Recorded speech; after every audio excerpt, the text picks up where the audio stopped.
Hello everybody, it's Mrs. Ironmonger. I'm going to read you a story today and it is one of my favourites. It's about being really brave. It's called The Lion Inside. In a dry, dusty place where the sand sparkled gold stood a mighty flat rock, all craggy and old.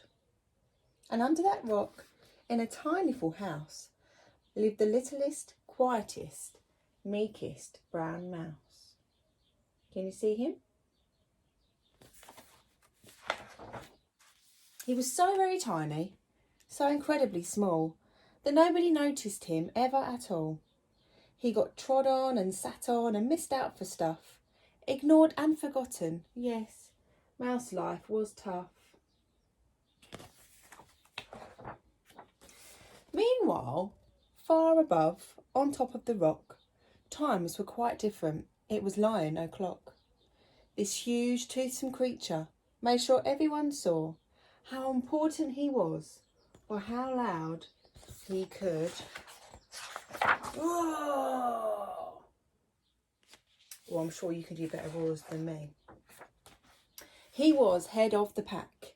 He was shouty and tough. He loved showing the crowd he was made of strong stuff. Yes, all were impressed by this mighty king cat. If only, thought Mouse, I could be more like that.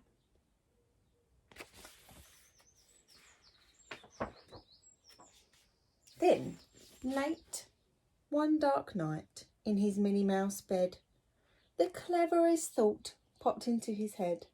He jumped from the covers and held up a paw. "I've got it," he said. "What I need is a roar." I mean, what if this mouse, with the weeniest squeak, was a little more grrr and a little less meek? Well, he'd still be the smallest of fuzzy brown mice, but he'd make friends and join in, and life would be nice. Yes, thought the mouse, I must find out how. I will learn how to roar, and I will learn it now. But, oh my gosh, there was only one beast who could teach him this thing, but might make him a feast.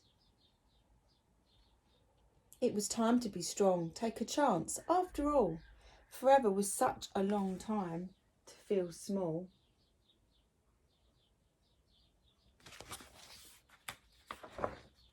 So he made himself brave and he thought like a winner. He set off for the top, hoping not to be dinner. It felt like the scariest thing he could do. But if you want things to change, you first have to change you. Lovely images. The further he climbed, the closer he got to the slumbering lion reclining on top. Then at last, as he stood on his tippity toes, he found himself suddenly nose to nose. Pardon me. Wake up, Mr. Lion, you've got company. Mr. Lion, what I've come to you for is, do you think you could teach me your roar? The size difference. He's huge. A silence befell that twinkling plain. Lion opened his eyes and puffed out his mane. Time slowed right down, why it felt like a week.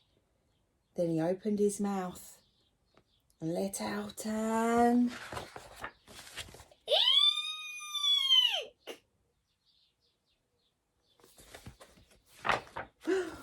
The lion was shaking, his paws all a fumble. He was backing away with a scrambling tumble. "Don't hurt me," he whimpered. "Oh, try to be nice." Well, my goodness, this lion was frightened of mice. "Don't worry," Mouse peeped. "I'm a friend, not a foe. Let's rock this together. We'll have fun, don't you know?" That was a magical moment for sure. when Mouse didn't feel at all small anymore. He had found his true voice and learned to speak out. And for that you don't need to roar or to shout. And from that day and always the two were a pair. They both liked that rock better, now that rock was to share. The Mouse, while still little, felt big in his head. And Lion, he still roared, but with laughter instead. Yes, that day they both learned that no matter your size, we all have a mouse and a lion inside. So that was a really lovely book, wasn't it? And I hope that you enjoyed it just as much as I did.